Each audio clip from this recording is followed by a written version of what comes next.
السلام علیکم ویورز، آج کا پہلا سوال سید ذوالقرنین ہے فلاڈیلفیا امریکہ سے۔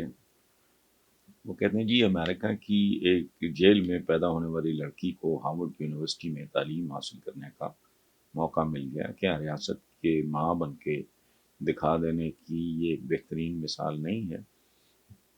ڈیفینیٹلی جی، اگر امریکہ اتنے عرصے سے ایک سپر پاور کا سٹیٹس برقرار رکھے ہوئے ہیں تو وہ اسی لیے جو ریاستیں اپنے عوام کے لیے آسانیاں نہیں پیدا کرتی ہیں، ان کے رستے کے کانٹے نہیں چنتی، ان کی تربیت نہیں کرتی، ان کی فلاح و بہبود کا، ان کی تعلیم کا، ان کے روزگار کا، نہیں تو وہ تو پھر تباہ و برباد ہوتی ہیں، ذلیل و خوار ہوتی ہیں۔ جہاں جس ریاست میں، دیکھو یہ میں نہیں کہہ رہا ذوالقرنین صاحب، یہ تو ہمارے اسلاف 1450 سال پہلے کہہ گئے کہ کفر پہ قائم معاشرہ زندہ رہ سکتا ہے، ظلم پہ قائم۔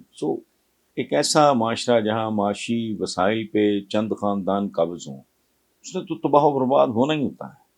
جہاں جڑت نہ ہو، جہاں سینس آف بلونگنگ نہ ہو کہ اٹ از مائی کنٹری، ٹھیک ہے نا جی، تو آدمی اپنے 2 مرلے کے گھر کے لیے، کچی جھونپڑی کے لیے لڑ مر جاتا ہے، کیونکہ اس میں ایک ایسا اونرشپ ہوتی ہے، ایک سینس آف بلونگنگ ہوتی ہے کہ میرا۔ اچھا، لوگوں کے ادروائز لوگ ملکوں سے لا تعلق ہو جاتے ہیں، متنفر ہو جاتے ہیں بلکہ۔ یہ ایک اچھی مثال ہے، لیکن تصویر کا ایک رخ اور بھی ہے۔ عافیہ صدیقی نامی ایک عورت ہے، مدتوں سے قید ہے، وہ بیچاری یہ بھی نہیں جانتی کہ ریسنٹلی اپنی بہن سے وہ ملی اور اس نے کہا مجھے اپنے بچے اور ماں بہت یاد آتی۔ اس بیچاری کو یہ بھی نہیں پتا کہ اس کی ماں زندہ نہیں ہے۔ تصویر کا ایک رخ یہ بھی ہے۔